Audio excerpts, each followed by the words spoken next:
Hey everybody, welcome to Retire with Style. I'm Alex and I'm here with Bob French and Wade Fowl. And today we want to talk about our retirement income challenge. And that answers the question, where do I begin when you're thinking about cutting yourself a retirement income paycheck? So let's take it away, Bob and Wade. All right. Great. But yeah, just had a little context to that, and then Bob will kind of bring you in for the details. This is something we do every several months or so, and it's an opportunity to really interact with the community. We get everyone together for 2 hours a day, and this next challenge is going to be next week. So Monday, August 26th to Thursday, August 29th.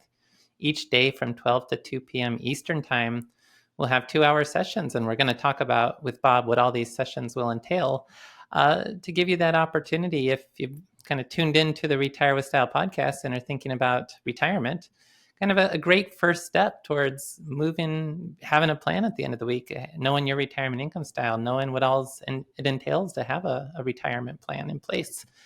So, Bob, with that sort of introduction, Yeah. let's kind of walk Yeah, people through. absolutely. This is something that, I know I really enjoy, and, Alex and Wade, you're also there. I know that you guys enjoy that. And we're also bringing Jason Riscala in this week or this time round as well, to talk about some stuff there. And, what we really want to do is bring everyone together, bring all of us there to really help, everyone who's taking part in this challenge to put all of this together. It's one thing to kind of talk about, the RISA or the funded ratio or each of these individual pieces in isolation. It's something completely different to put them together and in the context of your own situation. So, I think a good way of kind of starting this off is actually just to kind of walk through, what the retirement income challenge looks like. What are you going to be doing once you sign up and take part with us? Well, let's do that. And the only context I will add to that is at the beginning when I said how to start. The retirement income challenge, the genesis of that was folks asking us, I've read everything, now what? Mm-hmm. How do I start? And so that got us to thinking, what's the good way to do that? Part of that was creating the RISA, but it also got us to thinking that this is the first step. There needs to be others that follow to make sure that you're giving yourself the best chance of success within your retirement income plan. So on day one, it's RISA all the time, Wade, for the uninitiated, do you want to maybe go into that a little bit? Yeah. So day one, that's August 26th at 12 p.m. Eastern Time. And if you are listening to this in the future, just sign up for the Retirement Researcher mailing list, because there'll surely be another opportunity at some point to go through the process. But day one, we'll talk about what the RISA is, which if you've been listening from the very first episode of Retire with Style, you probably have a pretty good idea already. So we'll make this a little bit brief, especially since we'll cover it as part of the session as well.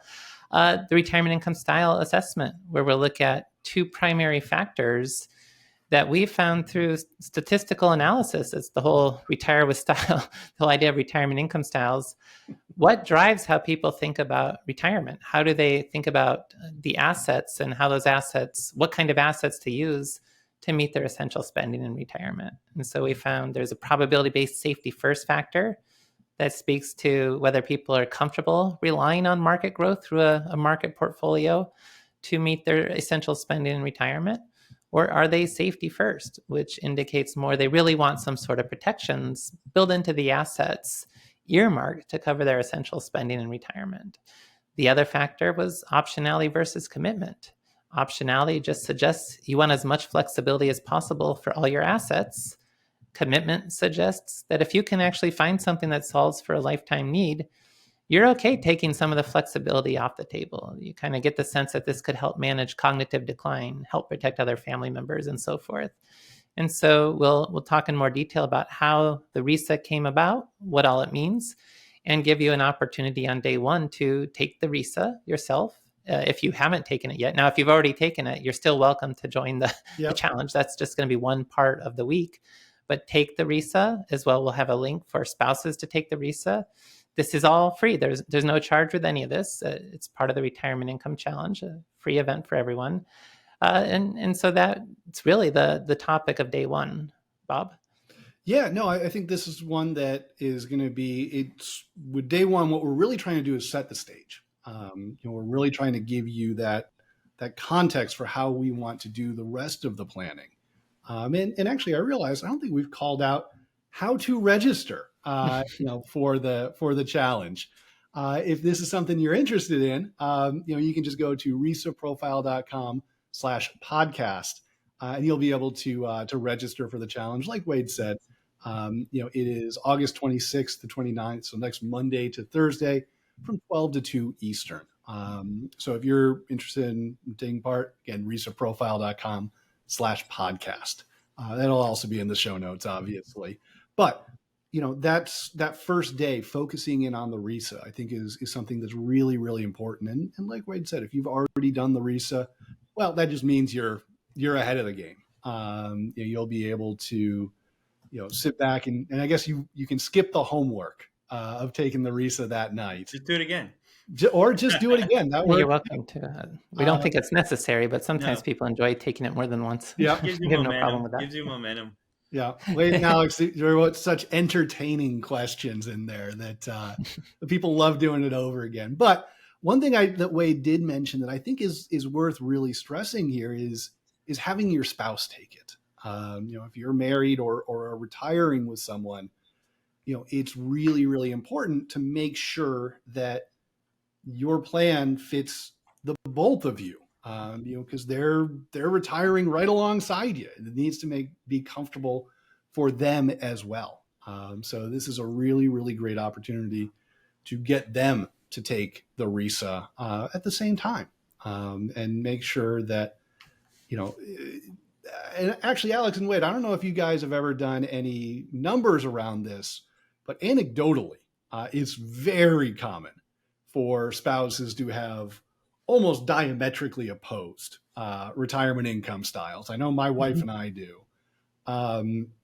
So it's really, really great to be able to have a conversation around that. If both of you have taken the RISA independently, to talk that through and figure out what's comfortable, what works for you. No, that's a good point. I would say, I don't know if it's very common, but it's not uncommon.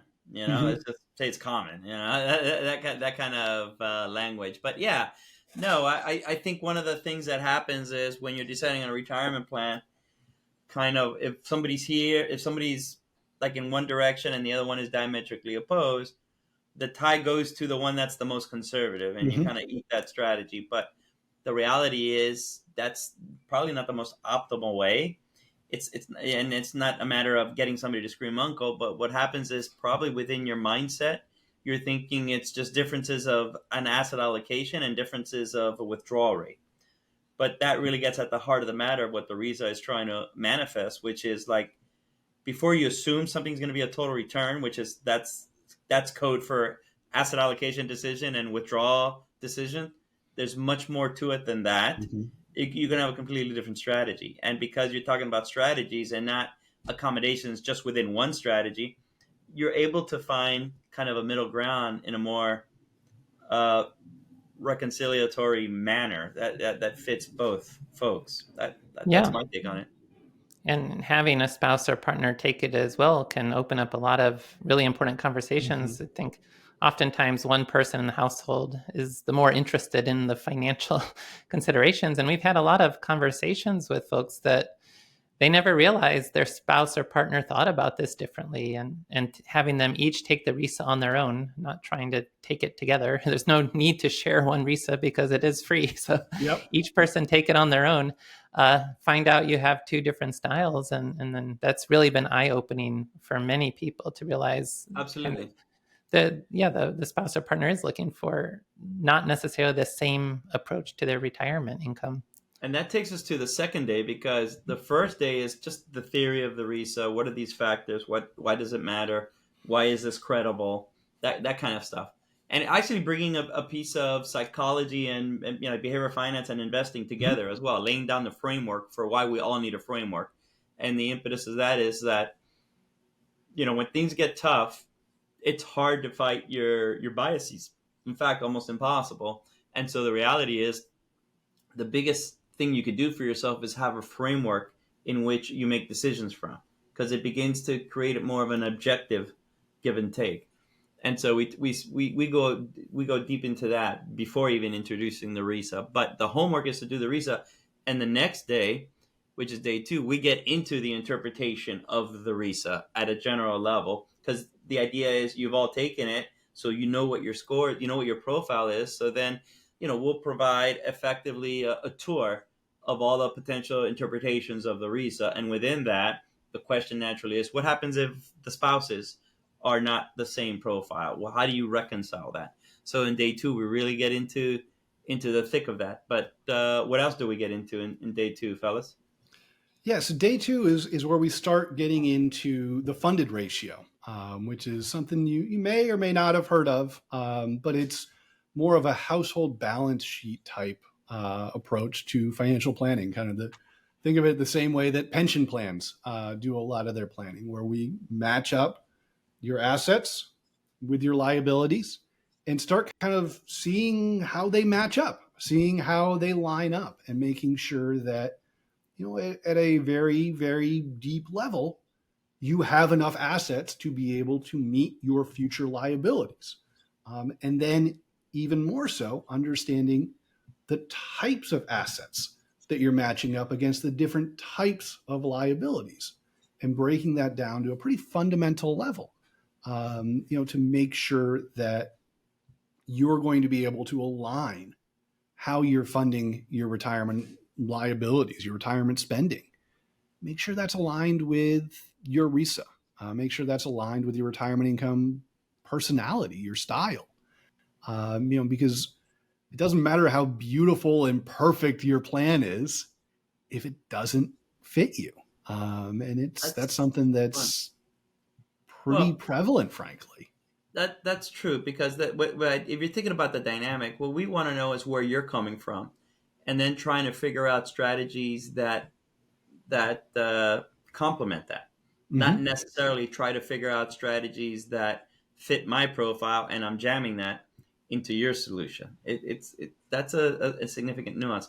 Now, Wade, how does the funded ratio accomplish something like that? Because people are thinking, a financial plan, there's a cash flow financial plan, which is full of ledgers.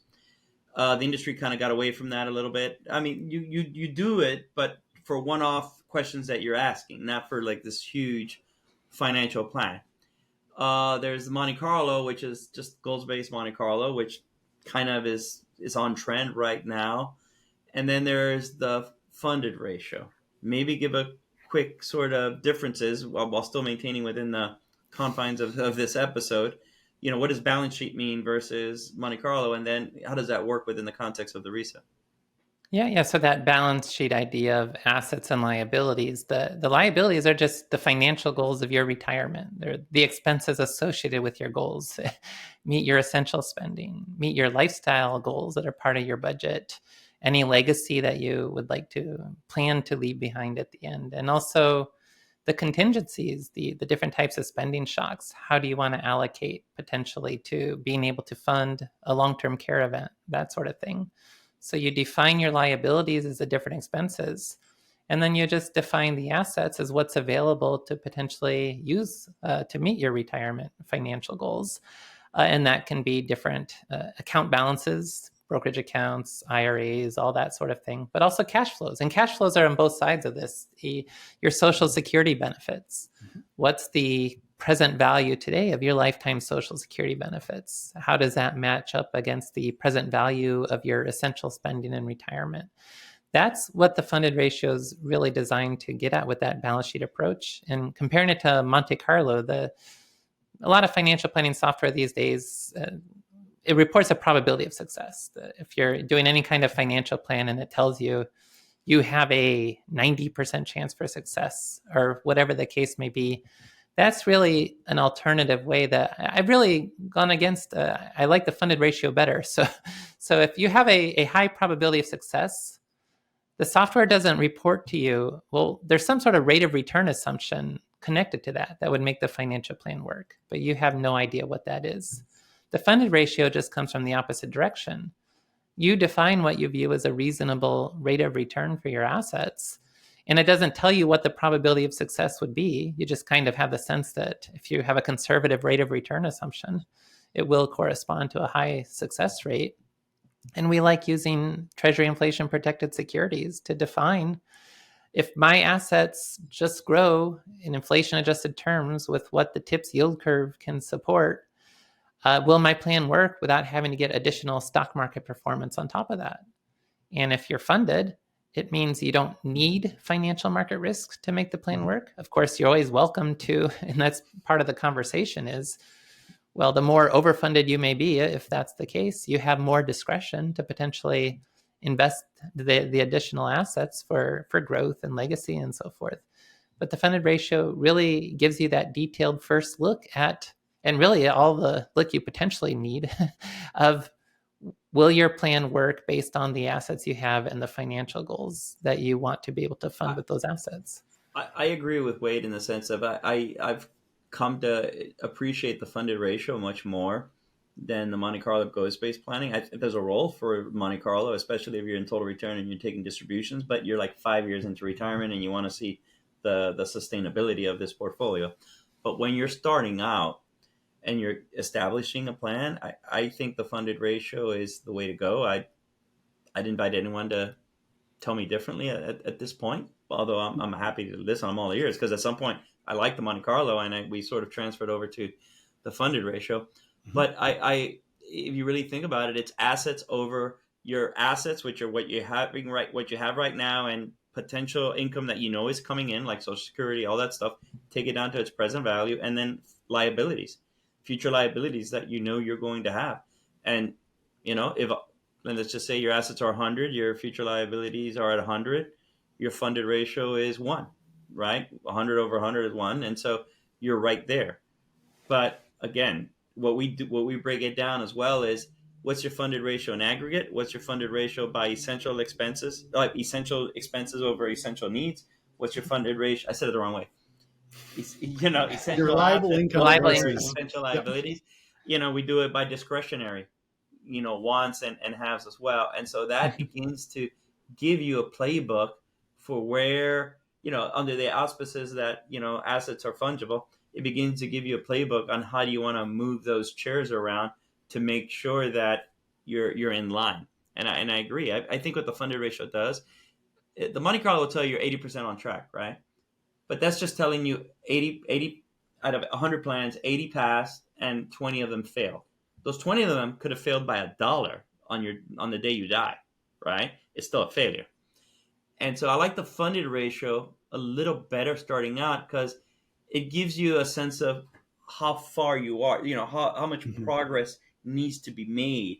Like a funded ratio of 0.9, let's say 90%, is not telling you you're 90%. 90% of the plans succeeded and 10% failed. It's telling you you're 90% there. But if you move these things around a little bit, guess what? We can take you to 100. We can take you to 110%, et cetera, et cetera. I think that's a much more intuitive way to look at your finances. Like I said, like Bob said, that's what institutions do. And just by give and take, Bob, what's your experience from folks taking it and giving you their feedback because they come from this Monte Carlo world, or they come from just straight up Excel budgeting world?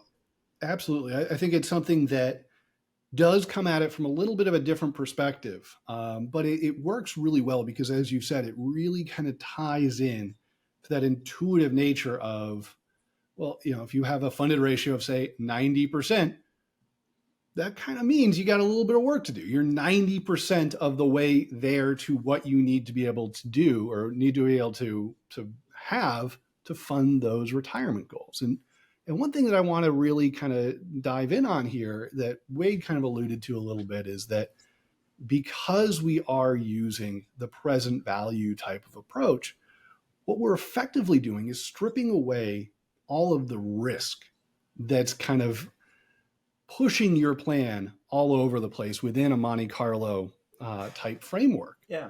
Where, even if you really want to push it with a Monte Carlo type of plan, well, let's just assume the markets do a little bit better. And we can kind of engineer whatever results you want. Within a funded ratio plan, Yes, you can still do that. We can still fudge the numbers, but it's a little bit harder to do that. It's a little bit more structured in terms of we're just going to assume a very basic approach. We're going to assume that we're bringing everything back to today on a risk-adjusted basis. And then we're just matching things up. Now, if you are on the younger side and you're going to be investing, yes, you're probably going to have higher returns than, the treasury default rate the discount rate we're talking about. But that's adding in extra risk. That's not something that's guaranteed. What we want to focus in on is, at the base. Are you winning the game? Are you winning the game? That's right, Alex. If you got the game won, don't need to risk it, type of thing. I know. But that's really something that we're trying to focus in here with the funded ratio. Give you that base level understanding of how your assets match up with your liabilities. And once you understand that, once you know, well, I have a 120% funded ratio, or I have a 90% funded ratio, you can go in and understand, what do I need to do to accomplish what I want? Do I need, if I'm at 120, 125, 130% funded ratio, the world's your oyster. You can just stop, put everything in, tips, and I can't guarantee you'll be fine, but there's a pretty decent chance you'll be fine. No, you should be. Or you can take, let's say, or just to make a simple example, right? And it doesn't quite work like this, but I don't feel like figuring out. Let's say you're 130% funded, 30%, the 130, the 30% of that 130, it's house money. For that, you can use it and be more aggressive. Yep. And you have as much flexibility as you want. Yeah, exactly. And so money is fungible. I want to really get that conveyed, because then the funded ratio really strikes a chord with that and lets you divvy up assets a little bit better, right? Exactly. In my view.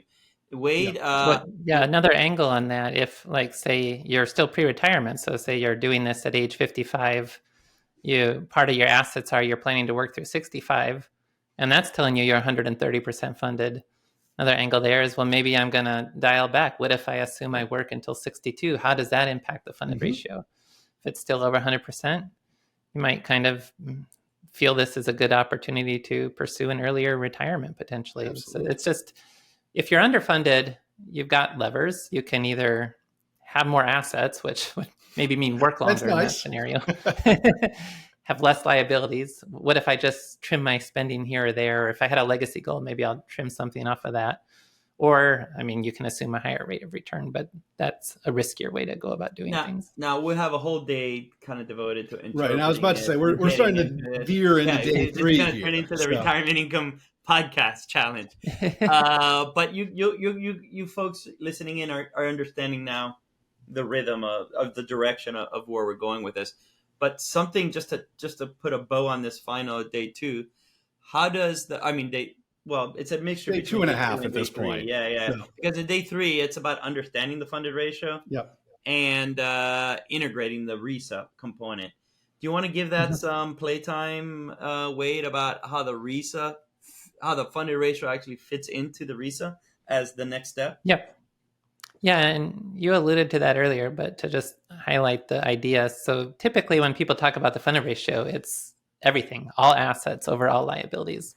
We'll actually break that down for you between your reliable income assets and your essential spending, your longevity goals, the diversified investment portfolio compared to the discretionary lifestyle goals and legacy, and then your reserve assets earmarked to contingencies. And we'll show you the funded ratios for each of those.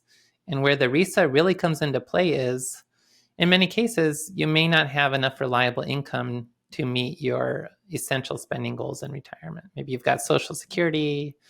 If you've got some pensions too, this may not be an issue, but let's just say Social Security, say $40,000 a year, your essential spending $60,000 a year. You have an income gap there of $20,000 a year. And that's where the RISA comes into the conversation, is how do you look to fill that gap?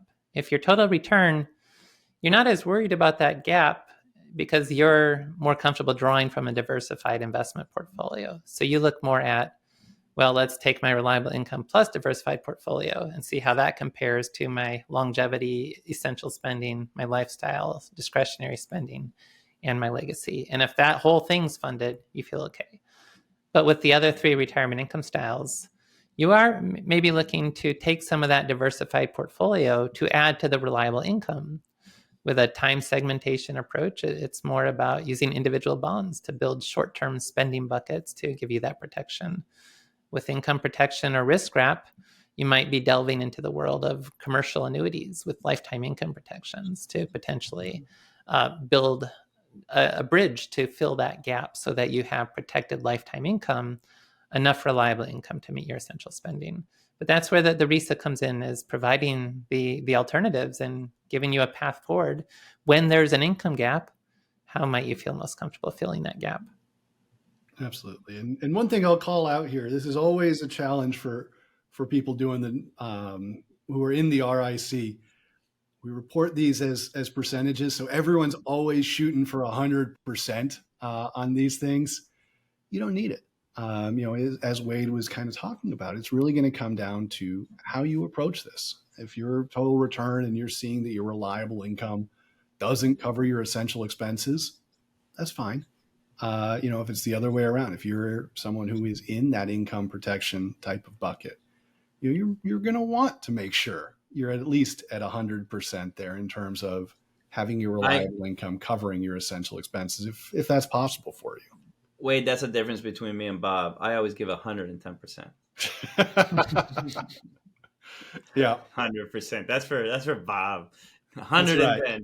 No. And so Bob, where could someone find out more about this? You may have mentioned it earlier, but someone may be midstream listening. Yeah, no, there's a real handy website you can take a look at, risaprofile.com/podcast. You'll be able to, register for the challenge, but also learn some more about what's going on there. Learn some more about what we'll be covering and, what's going to be covered in there. Now, if they sign up today, Tuesday, when this podcast is released, will you provide access to your playlist on Spotify for those folks? I don't think so. No. I'll do it as soon as you do, Alex. Although actually, that's probably a dangerous statement here. So. All right. Get Alex into karaoke to perform his playlist. Yeah, there you go. Yes. I'll start with a touch of honey. All right, and still one more day. I hope. What would you say, Bob? There's still another day of the challenge. I don't know if you were trying to close us up, but no, we've got no. Okay. What did I miss? What day did I miss? Thursday. Yeah. We're up to Wednesday right now. Oh yeah. No, I wasn't done. I was gonna say day 4 now. Right? And day 4, we gave you a little bit of a preview the last few episodes. Yep. With our good buddy Jason Riscala, who's one of the lead advisors in McLean. And so what will he be speaking about, Bob? Yeah, so he'll be talking about, and I actually think that day 4 is probably the most important day of the whole session, which is kind of that non-financial aspect of retirement. What do you want to be doing, with the rest of your life in retirement? That's something that it doesn't get talked about nearly enough, frankly, because moving into retirement is such a massive change that you need to go in understanding, what do I truly want here? What will make me happy in this next portion of my life? And I just real quick, I think it's even, I think because we're talking about numbers day 1, 2, and 3, Yep. right? And so I think people don't realize a lot of times that you get lost in the mix, right? And so the money is just the means, right? Mm-hmm. And what you want to do ultimately is what it's about. And if you really lock in on what you want to do, you'd be surprised how many people can back into the money part of it. But once you know that, it gives you a lot of solace, especially, last few weeks, we had a lot of market volatility. I think last week went up, but previous to that, oh my goodness, what's going to happen? That Yep. kind of thing. And so being able to lock in on what you want to do and have that as that North Star provides a heck of an anchoring when things get rough, because things will get rough, right? And so I think that's very, very important. I'm sorry to cut you off, Bob. I just wanted No, to absolutely. bring That's that home something because that, there is a lot of existential stuff about like yep, it's not retiring from something, retiring into something, et cetera, that you yep. can go into. Managing your time affluence and, all of these different things. And, actually this is a big portion of, what Jason did in his transition to retirement workshop, or stepping into retirement workshop that he did earlier on in the summer in our membership site, the Academy. But this is something that I truly think is something that we all need to spend more time thinking through, both in terms of, this is what you're going to be doing for the rest of your life, but also, quite frankly, you need to do that to figure out what you're planning to do. Yep. You can't plan without knowing where you're trying to get to. And, a lot of people plan in terms of, hey, I'm going to shoot for kind of a level amount of income every year in retirement. I don't know what people are going to spend every year, but I can guarantee you it's not the same as the year before.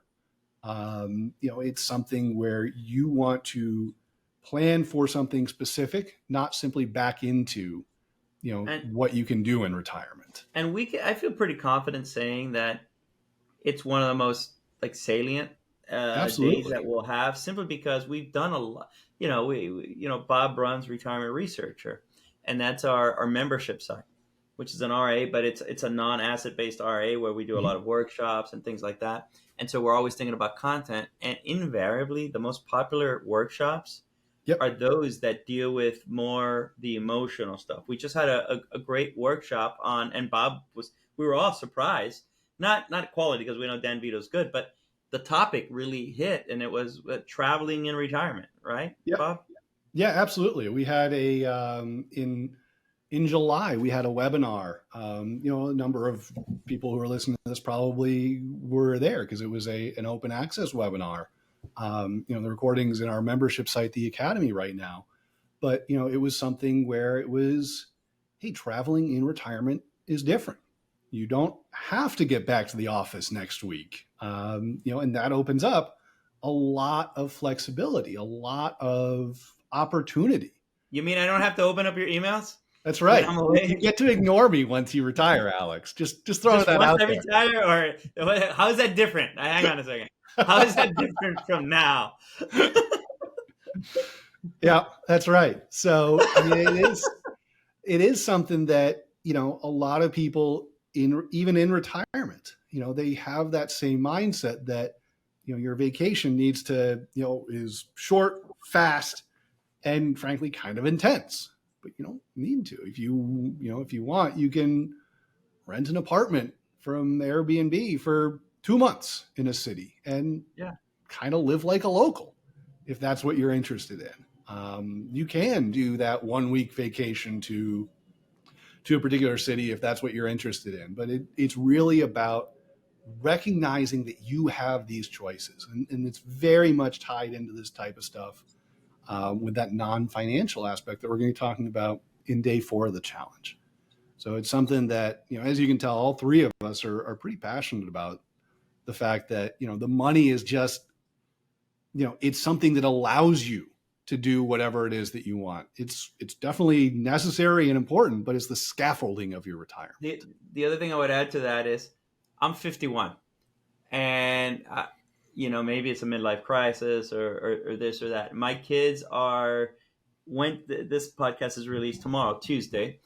I'm dropping off my boys at college, right, for the first time at Twins on Wednesday, and I'm not at retirement, contrary to Bob and Wade's desires. I'm not at retirement, but I'm beginning. It's hit me hard in sense of not the kids going away, but how do I want to engineer the rest of my working years, if you will, with my wife, right? Mm-hmm. What is it that I really want to do in that sense? And part of that is specifically being intentional about, okay, maybe I can work 2 months from whatever, Argentina, or why would I want to do that, right? No, Brazil or Spain or just something, right? I didn't mean anything against any of those countries, but the point being that I'm starting to think about it, and I'm not in retirement yet. So I do, and I'm saying that my segue is, you don't have to be on the cusp of retirement to get a lot of value out of this, because Absolutely. these are things that I'm 51 and I'm thinking about that hard right now. Just, the engineering part of your life. So I just wanted to throw that out there. And not just that too, but like we talked about, and we will talk about in the challenge, it's about not just investing in financial assets, but investing in all the non-financial aspects. That you can't suddenly get to retirement and then assume that all these relationships that you were planning to strengthen at that point with past coworkers, family members, whoever it may be, that's just going to happen because you have time. If you haven't been investing all along, you may find that those relationships may not be there in the level that you were expecting. So it's really being aware of all these other things you need to keep in mind to be prepared to successfully manage a major life transition in which 8 hours a day spent at work is now 8 hours of unstructured time that needs to be filled with something meaningful. And if Wade makes a lot of sense, because I've looked at his Spotify playlist and it's just "Cats in the Cradle" by Harry. That's what I keep thinking every time you start on loop. It's just on infinite loop. So your kids going to college. Are they going to have time for you now that you have time for them? My child arrived just the other day. Something like that. All right. I think that's a signal. Yep. So, Bob, for those interested, how can they That's find right. out? I forget. We'll throw that plug in there again. If you're interested in hearing us kind of talk at each other for a couple more days here, or actually doing the productive stuff we talked about, you can sign up for the Retirement Income Challenge RISAprofile.com/podcast. Again, that's RISAprofile.com/podcast. Yeah. And you'll be able to sign up. Again, it's next week, Monday, August 26th through the 29th, through that Thursday, from 12 to 2 Eastern every day. And just to be clear here, the Retirement Income Challenge, sometimes we say RIC, the Retirement Income Challenge is a retirement researcher event. Yes. So even if you even want to see what that is all about, go to retirementresearcher.com.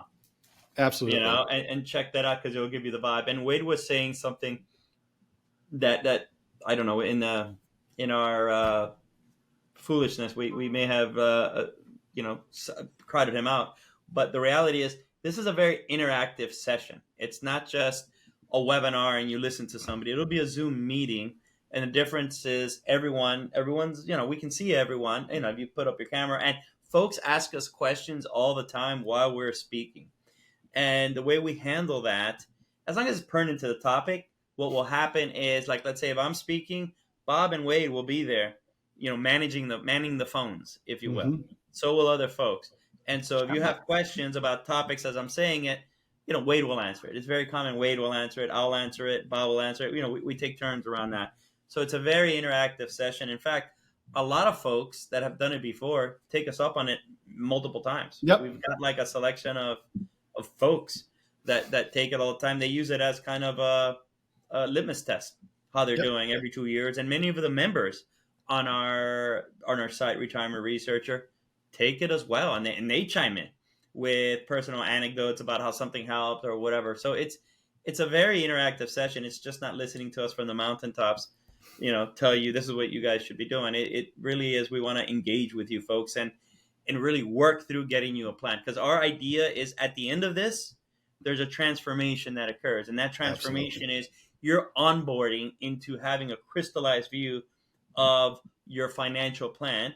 I don't think you're going to have a crystallized view of what you want to do in retirement, but you will know what questions to ask from a personal standpoint about how you should be thinking about it. The answers are up to you. And then there's things that we can do, next steps. But really, it's not just do a plan for a plan. It's, there's work involved. But by day 4, you will feel significantly more confident about how you're entering retirement, with that confidence and clarity that you didn't have previously. That I can say, hand over my heart, that's a pretty cool value add that you'll experience. And I can say that by just listening to everyone else that has gone through it. That's my parting thought. Bob and Wade, anything there you would like to add? Great parting thought, I guess, and it's probably been pretty clear throughout the context of our discussion, because we do have listeners who are everyday folks planning for retirement. We do also have listeners who are financial advisors. Today, we're talking about the Retirement Researcher Retirement Income Challenge, not for the financial advisor listeners so much, but for the everyday folks listening who are thinking ahead towards retirement. Absolutely. And yeah, like I said, this is, maybe I shouldn't be speaking for you, Alex and Wade, but this I think is one of the most fun things we do at Retirement Researcher. It's something that people get a lot out of, and as Alex said, it is work. We do expect you to put in some time to do some thinking around these things, but you really do come out of this with a pretty deep understanding of where you stand relative to your retirement goals, what you want to be doing, and how you are going to be achieving that. You're right, Bob. You shouldn't be speaking for us. I had to. That was like so easy. I know. I walked into that one. I not only walked into it, I set that one up for you. Did you know halfway through what was going to happen? Oh, I know. Yeah. I was like, this is like a layup. I can see the podcast reviews coming in now. Yeah, exactly. But to gracefully get out of this, again, you can sign up at risaprofile.com/podcast. That's also going to be in the show notes. But this is something that I think is definitely worth the time. If this is something that you're interested in, it's a good use of your time. And I'd love it if you could join us. All right, everyone. We'll see you there. See you at the challenge, and see you next time on Retire with Style.